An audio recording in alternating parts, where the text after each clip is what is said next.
everyone, and welcome back to the Tent of Abraham. I'm Tamir Kreisman from Jerusalem, Israel, and we continue with Pirkei Rabbi Eliezer. This Torah class and all the goodness that comes from it is for the Shmirah and the Haganah, the protection and guarding of our brave soldiers, and of course the return of the safe return of the hostages. I will say one thing: it's all theater. Don't be fooled. They mix lies with truth, just to mess with you. Anyway. Hallelujah Adonai kol goyim shabechu kol haomim ki gavar alenu chasdo ve'emet Adonai leolam hallelujah. We continue with the title of the Golden Calf, chapter 45e, and this one is called Angels of Destruction. It's a fun one. And no, we're not done yet. So we pick up right where we left off last week as we read, "And Moses saw that the tribe of Levi did not participate in the sin of the golden calf. Immediately he was mightily strengthened. He took the calf and threw it into the fire, grounding it up like fine dust of the earth. And he threw that gold dust over the face of the waters, as said in Exodus 32:20. Then he took the calf they had made, burnt it in the fire, ground it into fine powder, scattered it upon the surface of the water, and gave it to the children of Israel to drink." Now, did you notice in the verse that it says, then he took the calf they had made? And yes, it says that in the Hebrew as well. Vaikach et ha'egel asher asu. Not that he made, meaning Aaron, but they had made, which in Hebrew would have been asher asa. But it's not asa, it's asu, plural. Anyway, the understanding, according to the account here in Exodus, and later, of course, in Deuteronomy, is that Moses tossed the gold dust upon the face of the water, literally upon the face of the water, and gathered it before it sank, right? Because it would eventually start to sink. So he tossed it there. Drink up, everybody. Hence the face of the water from the place it was then gathered from, or that immediately they drank from the river, which Moses had commanded them to do so. They were so afraid at that moment. Can you imagine, right? Let's say as a kid, you did something that you know was wrong. Who can't relate to this, right? You know it was wrong. You went someplace, you did something, you shouldn't have done that. You shouldn't have been there. This is not a good place. And there we are, right? But peer pressure, and again, please relate everything I'm saying and your personal experiences to this. Peer pressure, you did it anyway, right? Then the authority figure comes along and busts you red-handed. You can feel your heart pounding in your throat at that point, right? Your knees are shaking. Your senses don't work, right? It feels like your bones are going to snap, because you can't even stand on your own legs anymore. And you can't hear anything except your heart pounding. You're so afraid that you can't think straight, let alone lie about the situation, because you can't even remember your name. What are you doing here? What? Nothing's happening, right? So here Moses is coming back, catching them doing this. What is happening right now? So it's only when the guy yells at you, "What the hell are you doing here?" is when you remembered to breathe at that point. Right? You forget, because for a few seconds there, you forgot how to do that as well. And so in our case, they did exactly what Moses said without hesitation, because it was at that moment they knew they had messed up, right? And anyone who kissed the calf with all his heart, says our text. Why his heart and not their hearts? Because no women were involved, right? It says specifically in the male tense, no women were involved in this sin. That's why very specifically they say belibo, bechol libo, not libotam, not libam, libo. And that, kids, is the proper use of pronouns. And anyone who kissed the calf with all his heart, his lips would turn to gold. So like we said in previous teachings, the thing that caused them to sin is the very thing that would give them away. And this is how sin works. You cannot escape it, because when you sin, you create a dark angel that is with you until the day you die, and then afterwards as well. And when you stand before God for your judgment, all the sins that you have created throughout your life are right there with you, as these tortured and torturous angels of darkness testify against you Not as witnesses in the simple sense, right? I saw him do this, I saw him do that. But rather as the sin itself. I am that time that you lied. I am that time that you stole, right? Speaking to their creator. Who's the creator? God's the creator, but who is their creator? You, before the creator, right? He made me. I am here because of him. I am this sin. I am that sin. These sins are their own entities, right? All this, of course, is unless you do tshuva, in which case those angels of darkness then become angels of light, and they testify on your behalf. I was the sin of the theft with so-and-so stole money, let's say from a tip jar. But then he returned to the scene of the crime and confessed to those he had transgressed against. Not only did he return everything that he had taken, but he doubled the return, vowing never to repeat these actions again, right? Just as an example. Now it's an angel of light saying, whoa, you did that on your own? Bravo. Angel of light, this is now one of your many defense attorneys, hopefully. Now, I also find it interesting that our text uses the words, anyone who kissed the calf with all his heart. What about those who kiss the calf not with half their hearts? You see, are they exempt from the sin of idolatry? I think, personally, right, I think it means that anyone who with all their hearts believed that this idol was their new God, Ele Elohecha Israel, right? Here is your God, O Israel. They and went as far as to kiss it, right? Thereby, anyone who did kiss the calf did so with all their hearts, because otherwise you wouldn't be doing that. And those that did, those whose lips turned gold from the sin, sticking to the place where they committed that very act, that's what gave them away. The tribe of Levi would cut them down until 3,000 men from Israel died. The question that should arise as follows. The tribe of Levi, the tribe which had been set apart from Israel since Egypt, the tribe that produced Aaron and his sons, who would be the priests in Israel, and the rest of the tribe, the Levites, were destined to dedicate their existence to holiness, not to mention Moses, right? But we're talking about for future generations. Why then did Moses tell them to go get blood on their hands? The answer, I believe, is rather simple. And that is because they were the ones who were whole. They were complete, the ones who did not sin. There was no sin that was found among them. That's why they could do this with the purest of intentions. Just as a judge is chosen based on their piety and their hatred of money and power, leaving them blameless and clear-minded to assess the situation and make a righteous judgment.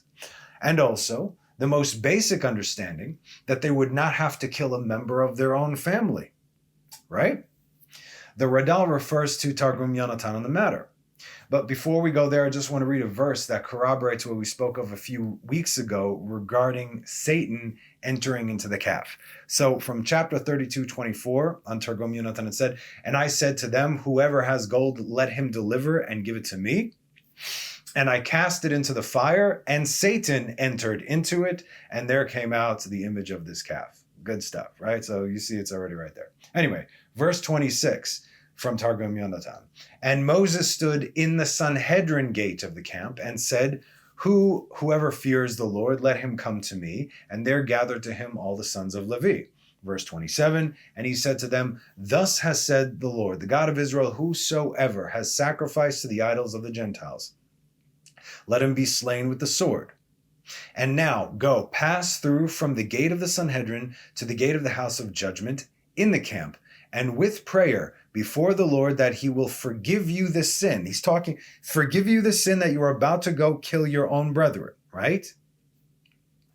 "Take vengeance upon the wicked workers of strange worship and slay even a man his brother, and a man his companion, and a man his neighbor, even if you know them," right? Let's say one of them happens to be married to your sister, so that could be your brother-in-law. We know, again, none of the women took place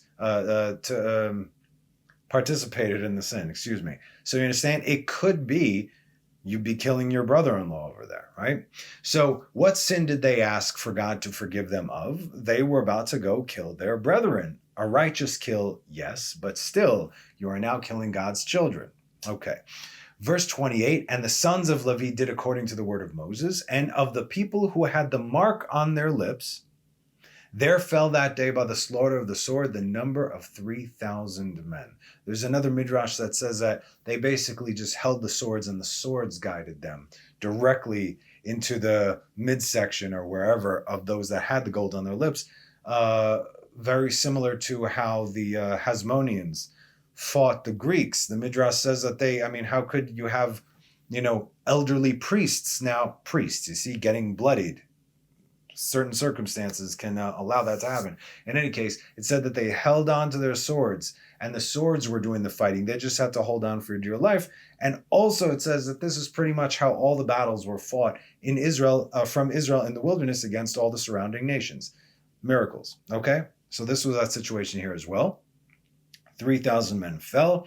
And verse 29, and Moses said, give offerings for the shedding of the blood that is upon your hands, and make atonement for yourselves before the Lord, because you have smitten a man and his son or his brother, and that may you bring a blessing upon you this day. Right? If they had any blemish within them, then the Satan could accuse them. Well, you have all these other negative things, or this so-and-so in your tribe did this and that, and this way you're opening yourself up to be, not only to be accused, but to receive punishment. But if you were blameless, and if you did not participate in that, you are the perfect ones to go execute this thing, and God will forgive you that you cleaned house over there.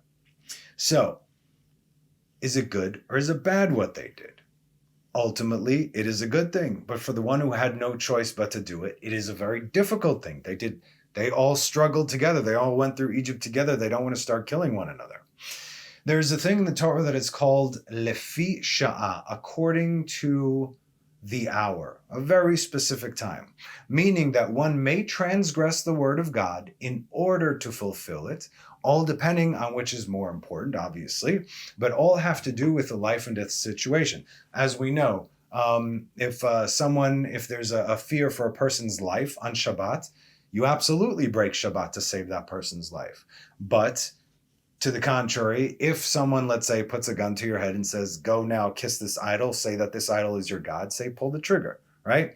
So, like we said, there are three things that are more important than your life. But I'll give you some examples from the Tanakh so you understand what I'm talking about. For example, the fast of Esther. The fast of Esther was called when? On the eve of Passover, where we are not only not allowed to fast, but we are commanded to eat. It's a commandment from the Torah to eat on that night. And now Esther and Mordechai, that's when they started to fast, right? And yet, if Esther and all of Israel along with her would not have fasted, transgressing God's direct command in the Torah, and not only that, they were mourning. And otherwise, what would be a joyous occasion, there would be no more Passovers to celebrate. Mordechai kind of told her this. If you don't do this, somebody else will. This has to happen, right? This is like one of those once-in-a-lifetime situations. We don't have to do this anymore. Another example is Yael and Sisera. She was a married woman who gave herself to this most dangerous man throughout the entire night. Okay, you could read about it there, only to catch him at a moment of weakness and drive a tent peg through his temple, thereby alleviating Israel of an enemy who had killed and tormented them for decades. Right? She did something that you are absolutely not supposed to do, but she did it for the sake of Israel. Otherwise, that was it. And so it was a good thing. And this is not to say that she did not struggle or suffer afterwards, but this is what we call, it's like that kind of, I'm giving for myself for the greater good. And finally, we have Elijah. From the moment that the Lord had established the temple as his holy spot, it was forbidden to build an altar and sacrifice upon it anywhere else. From the moment that we had the temple and that's a spot, no more altars anywhere around Israel, anywhere around the world. That was by law. And yet Elijah did so, where? On Mount Carmel, for the sake of God and Israel. All these specific examples have been permissible for that specific time, for the greater good, for the sake of Israel and the sanctity of God's name and Torah, okay? Lefi sha'ah, according to its hour. The Ramchal speaks on this with such trepidation. He says, I'm saying that they did these things, but don't even think to yourself that you can ever do anything like this. These are so specific. They knew exactly what they had to do. It was done by a specific person at a specific time, a specific deed, and that was it. It's like a one-time thing, and that was it. Okay? All right. So again, don't even go there.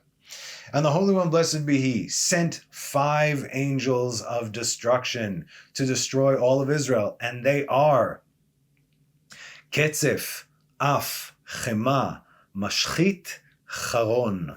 Those are the 5 angels of destruction. Now, as we know, everything has a name and everything has a number.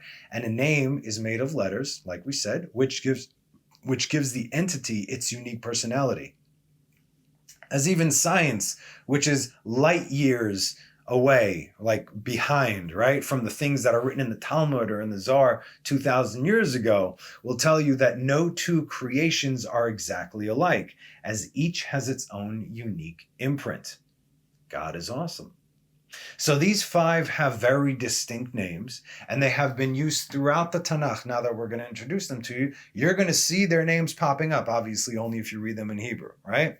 So we'll see, but the English, it obviously can't keep up. So we'll try and give you a basic sort of translation, but you're going to see that they're so interchangeable. Another time, meaning, let's say if the name in Hebrew is Ketzef, one time it'll be called wrath, another time it'll be called anger, another time it'll be called whatever. They always change, so you don't know who it is, and you're missing all the fun, basically. So let's give some examples where we've seen them before, and it's just important to note that the 5th, Charon, right, and the 2nd, Af, usually work together. Charon Af. Okay, so let's start with the first one. Now these words are they're nouns, okay? They describe kind of a feeling. That's what these names are. But also when it comes from a different source than human beings, that's when the text is referring to the actual angels of destruction.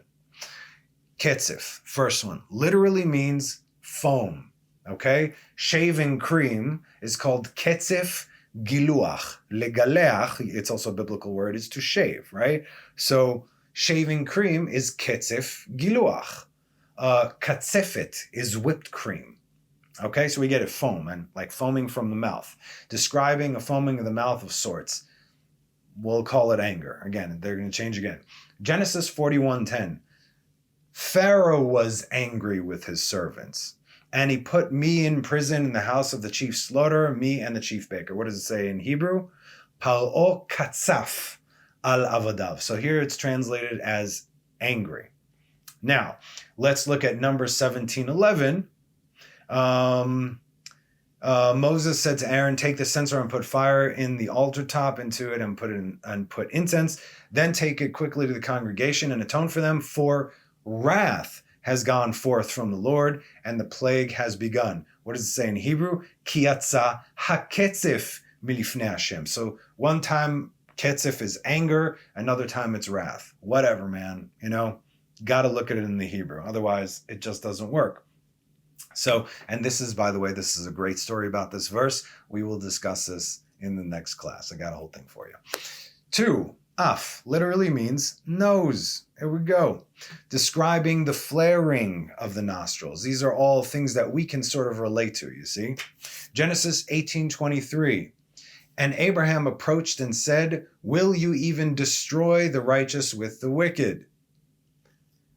Vaigash Avraham vayomer ha'af tispe tzadik im rasha. So destroy is tispe, but you see the ha'af over there. In other words, it comes with that destruction. It's together. We'll see it from, let's say, Genesis 27:45, where it says, until your brother's rage subside from you, and he forgot what you did to him, and I will send and bring you from there. Why should I bereaved of both of you on one day? This is Rivka speaking to Jacob regarding Esav. So what does it say over here regarding Af? It's called rage. Ad shuv af achicha. until your brothers rage. So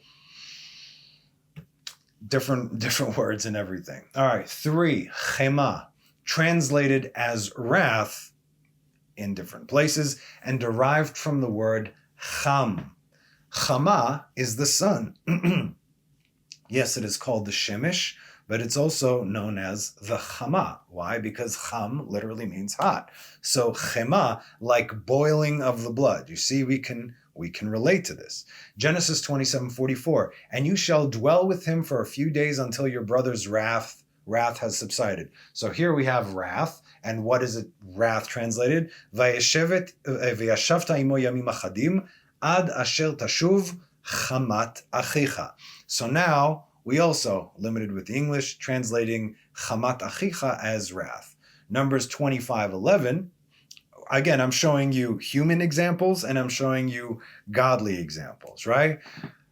Pinchas, the son of Eliezer, the son of Aaron, the Kohen, has turned my anger away from the children of Israel. What does it say here? Pinchas ben Elazar ben Aaron HaKohen heshiv et chamati. Interchangeable, okay? That's from God. He brought back his chama from upon the children of Israel. 4, mashchit, destroyer, disruptor, corrupter. Lehashchit, let's say if you, that it's all of the above, to destroy, to disrupt, to corrupt, right? Genesis 19:13. For we are destroying this place. This is the angels that spoke to Lot. For we are destroying this place because their cry has become great before the Lord, and the Lord has sent us to destroy it. This is also the verse in which they got punished. They were grounded for 187 years on the ground until Jacob had his dream, right? Because no, they are not destroying it. God is destroying it. God sent us to destroy it, but they said, we are destroying. No. Ki mashchitim anachnu.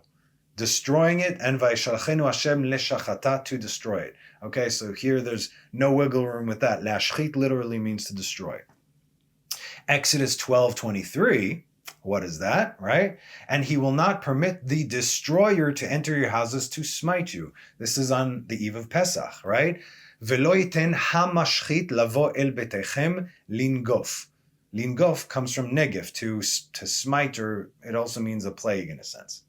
Okay, so that's 4. 5, charon, the flaring, likely referring to the nostrils. That's why we're going to see charon apo. In most cases, 99%, they're connected. Charon af.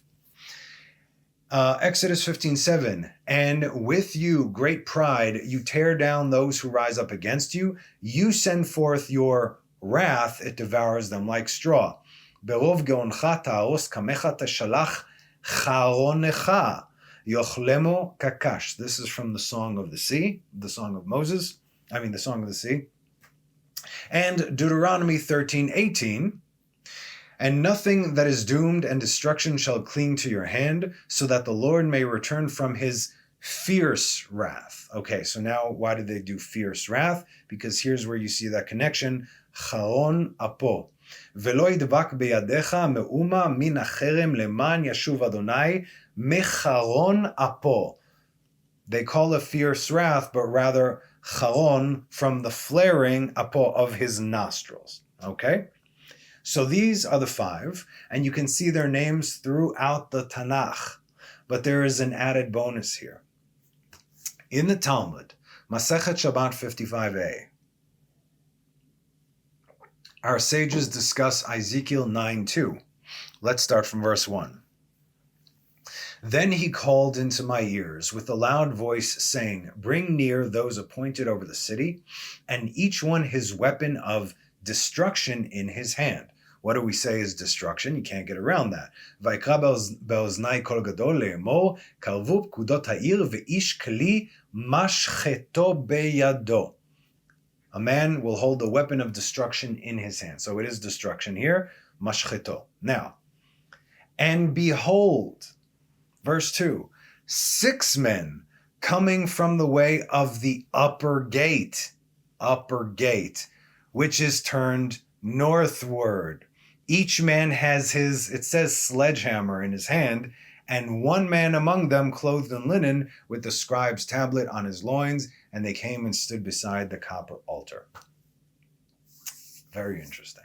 Okay, so, and again, yeah, oh, okay, here's something I just noticed right now. Yeah, and the copper altar makes perfect sense. We will discuss that in the next class. Okay, so what is it where it says a sledgehammers, right? It's a kli mapatso, a tool that shatters, that shatters. So, like for instance, the Big Bang is called hamapatz hagadol.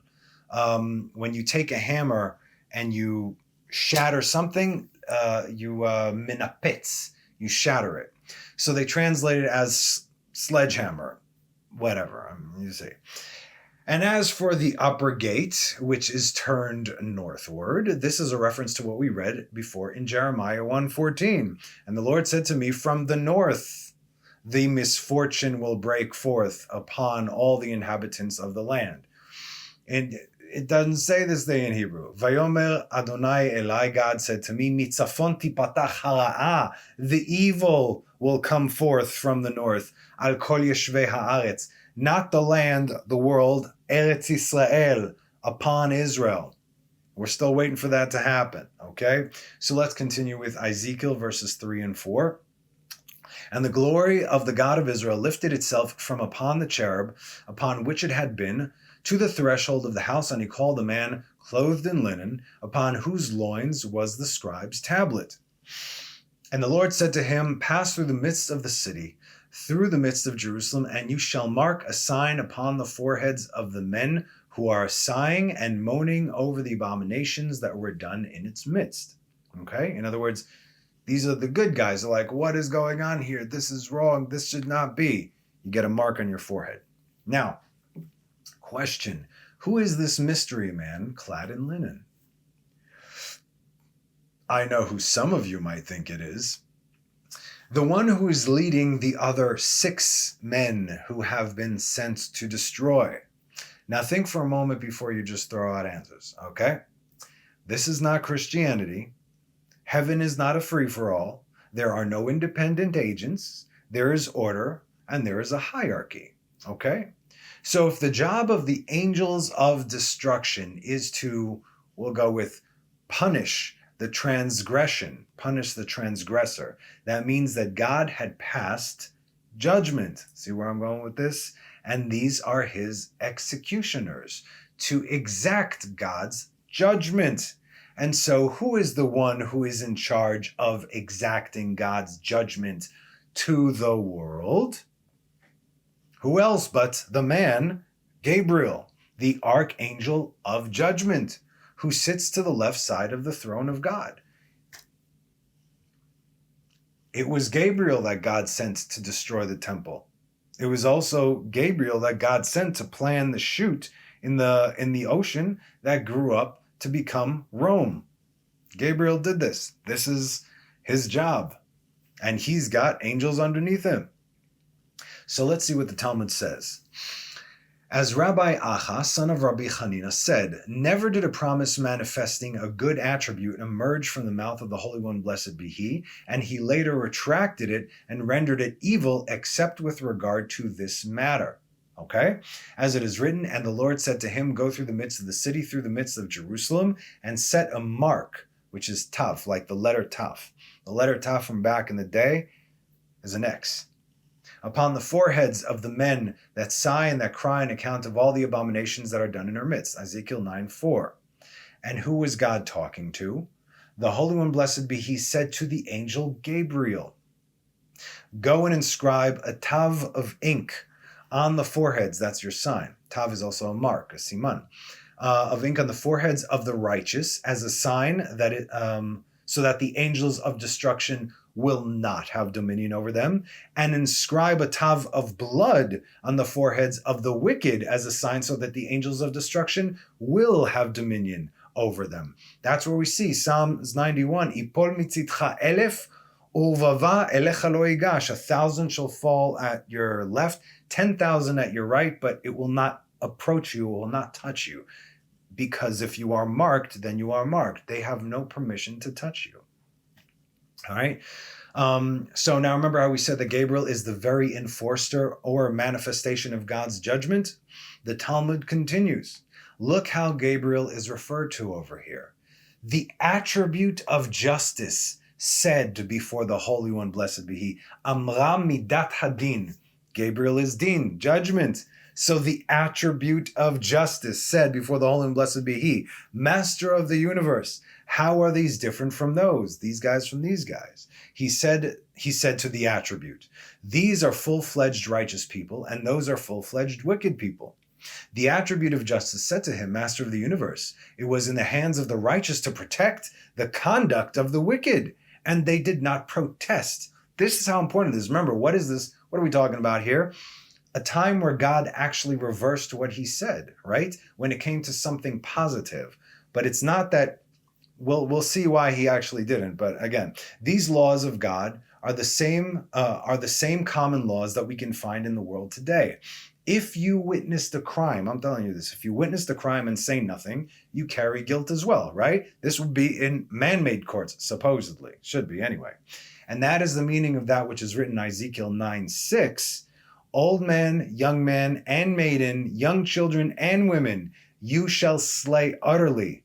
But to any man upon whom there is the mark, you shall not draw near, and you shall commence from my sanctuary. So they commenced from the old men who were before the house. Lamashchit, it says, Zaken bachur betula v'taf v'nashim tahargu lemashchit. So there you have mashchit, the destroyer, which says you shall utterly slay. That's how that's translated, but it's actually mashchit, the destroyer. And it is written in the same verse.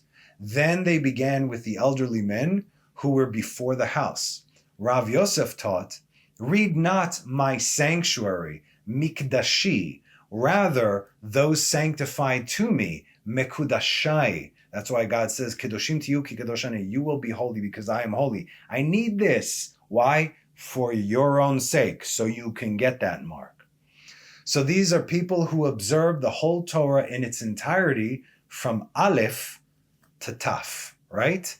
Aleph, the Alpha to the Omega thing, right? Aleph, the first letter, Taf is the last letter. The last letter in the alphabet is also known as a sign. God's seal, it says, is Emet, Aleph, Mem, Taf, the beginning, the middle, and the end, Emet, and that is what he gave to Jacob, meaning Israel, the seal of truth. That's what that means. And immediately, in Ezekiel 9:2, and behold, 6 men coming from the way of the upper gate, that which turned northward, each man in his sledgehammer in his hand, and one man among them clothed in linen with the scribe's tablet in his loins, and they came and stood beside the copper altar. The Gemara asks, was there a bronze altar in the temple in the time of Ezekiel? The temple was destroyed already at that point, as Ezekiel was in Babylon from that first exile, from the Babylonian exile. The Holy One, blessed be He, said to them, begin from the place where they recite songs for me. This is a reference to the Levites in the temple, whose musical instruments are made of bronze. And who are the 6 men mentioned here? Rav Chisda said, fury, wrath, and rage, and destroyer, and breaker, and annihilator, 6 angels of destruction. Okay, so again, this is an English translation. Not that it's necessarily a wrong translation, but you see how, depending who translated it, they just interchange all the words in English, and you don't get the real meaning from the Hebrew. So it's just that you can't learn anything from it, okay? But in the Hebrew, these 6 are called Ketzef, Af, Chema, Mashchit, Meshaber, Umechale. Meshaber, Lishbor is to break, breaker, and Mechale is to completely incinerate, annihilate, as in there's nothing left, okay? So we have 6, and they're not wrong. In Psalms, we have 4. David's also not wrong, right? Psalms 78:38. But he is merciful, he atones iniquity, and does not destroy. Many times he takes back his wrath and does not arouse his anger. Vehu rachum yechaper avon velo yashchit ve'irba lashiv apo af velo ya'ir kol chamato chema. So there we have 4. One of them is different than the others. Now this verse is very important as we say it right before we pray the evening prayers of Arvit. We say this verse and then, start with Baruch Hu, right? The prayer of Arvit is ascribed to Jacob. So why do we mention these angels of destruction at this specific time?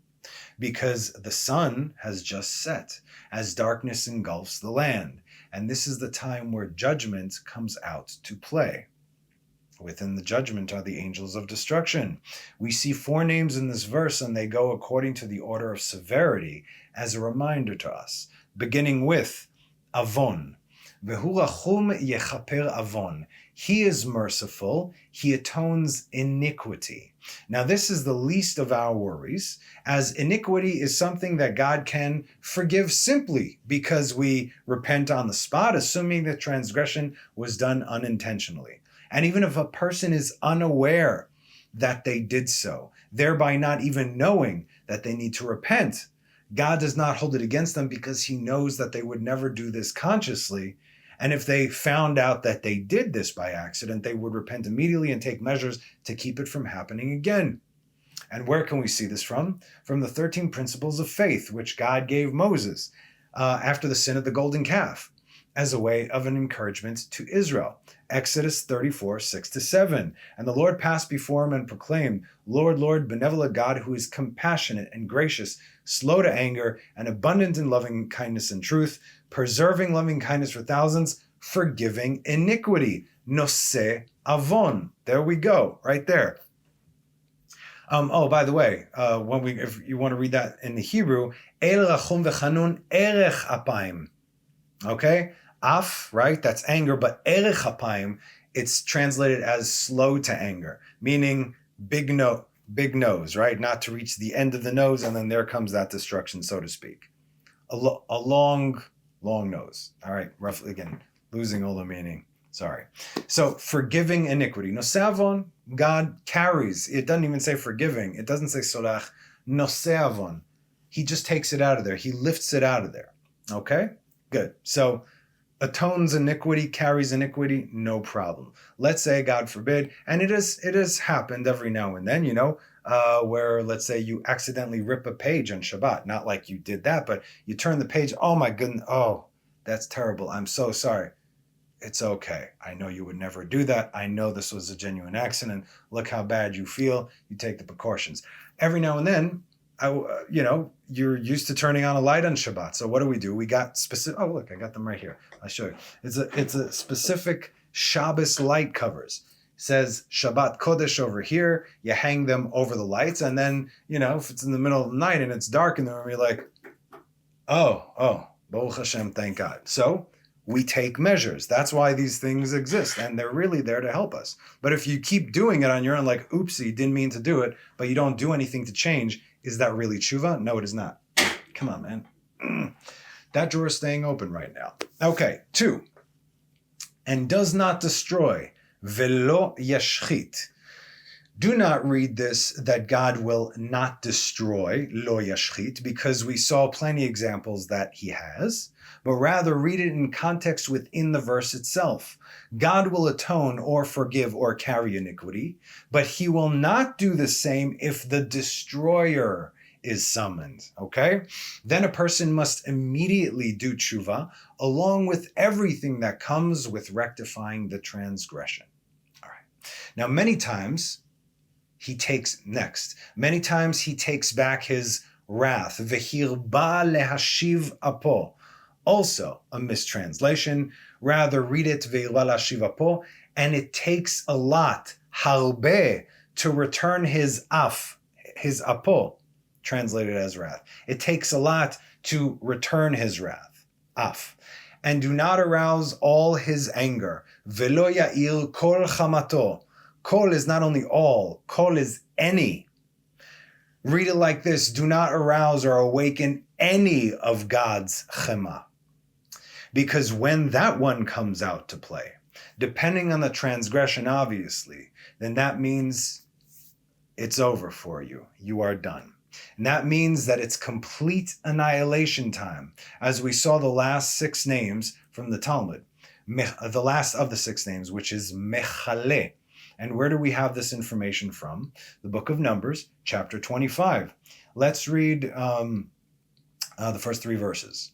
Israel settled in Shittim, and the people began to commit harlotry with the daughters of the Moabites. They invited the people to the sacrifices of their gods, and the people ate and prostrated themselves to their gods. Israel became attached to Baal Peor, and the anger of the Lord flared against Israel. What does it say? Vayitzamed Yisrael leBaal Peor, vayichar af Adonai beYisrael. Here we see charon apo, vayichar af. These two are now together. All right? Af now has been aroused. And as we said, it takes a lot, vehirba le'ashiva po. It takes harbe, a lot, to get that angel of destruction to return to its place. And until justice is served, the angel of destruction is like a 500-pound sumo wrestler in an all-you-can-eat sushi buffet after not eating for a couple days, okay? That's what's going on there. You can't just say, go ahead. Or, a hungry lion, whatever. The Lord said to Moses, take all the leaders of the people and hang them before the Lord, facing the sun, and then the flaring anger of the Lord will be removed from Israel. Do all this stuff. Vayeshev, Vayeshev is to sit or to settle, or Vayeshuv, to return, hence tshuva. Charon af Hashem me'Israel, from Israel. Meaning, you have to do all these things. All the leaders of the people, hang them before the Lord, facing the sun, right? It takes a lot. Vehirba le'ashiva po, you do this, and then the Charon af returns from Israel. Moses said to the judges of Israel, each of you shall kill the men who became attached to Baal Peor, right? So flaring anger, right, of the nostrils. So we see it took a lot and very specific things to counter this very powerful angel of destruction. Not to mention that throughout all this, Moses was praying on behalf of Israel, which is why God answered in the form of the remedy. Moses was praying, God said, okay, do this, and then it's done, right? Now look what comes next in verse 6. Then an Israelite man came and brought a Midianite woman to his brethren before the eyes of Moses and before the eyes of the entire congregation of the children of Israel, while they were weeping at the entrance of the tent of meeting. We know the story, right? Why was Moses weeping? Why was he not interceding for Israel at this very, very crucial moment? Because weeping is all Moses could do at that point. Weeping has more power than prayer. And Moses saw that he was what was sent out before God. And he knew at that point that it was all over. It was all lost. He's like, that's it. We're all about to die. Now think about it. Right after Israel had committed the heinous acts of idolatry with Baal Peor, we might talk about Baal Peor next week. Maybe it's a very specific and very inappropriate way to worship that specific false god. But right here, after Israel did all that and they went through all they had to do, each man go hang the other guy facing the sun with all the prayer and everybody focused together, because look what it said, Le'enei kol adat b'nei Israel. Israel were called here on the highest level because of the tshuva that was done. Right after tshuva, you're clean. It's like you're clean like an angel. Adat b'nei Israel. Edah, witnesses. This is the highest level that God calls Israel. And then this happened. What are you going to do? Right?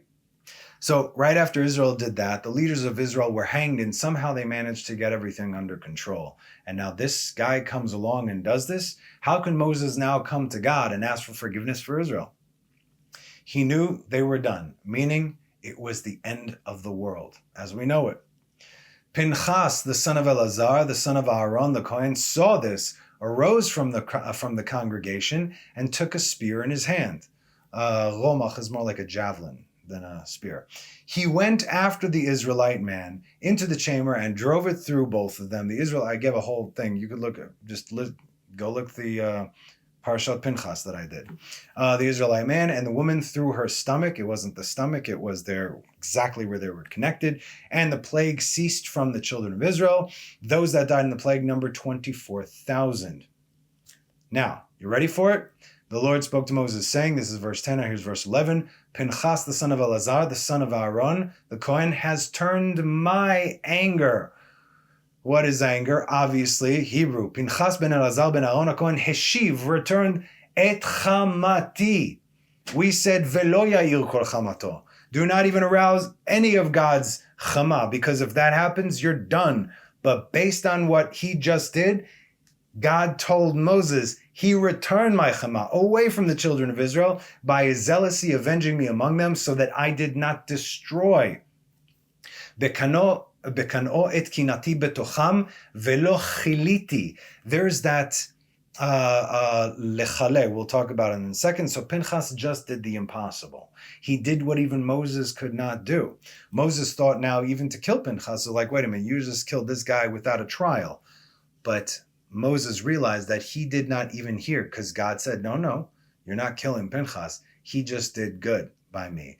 At this moment, also, Moses understood that he was approaching the end of his time with Israel, because now God started openly telling other people things, not only Moses.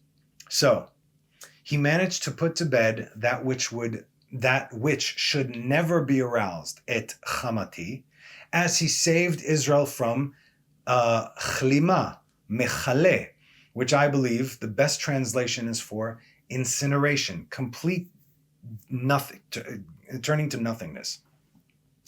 I understand that we could look at this verse very differently now, right? But he is merciful. He atones iniquity and does not destroy. Many times he takes back his wrath and does not arouse all his anger, okay? Or his anger at all. Again, you lose it in the English, but appreciate it in the Hebrew. He atones for iniquity, but not from the destroyer. It takes a lot to take back his flaring nostrils, but never arouse his heat.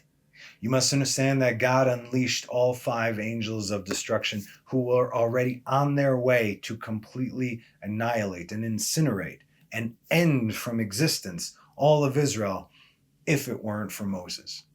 And how he handled them, because he did, that we will already see in the next class. So please stay tuned for next week. I believe we will finally conclude chapter 45, the golden calf. So in the meantime, thank you all for joining me. Have a meaningful Chag Shavuot and have a Shabbat Shalom. Bye-bye.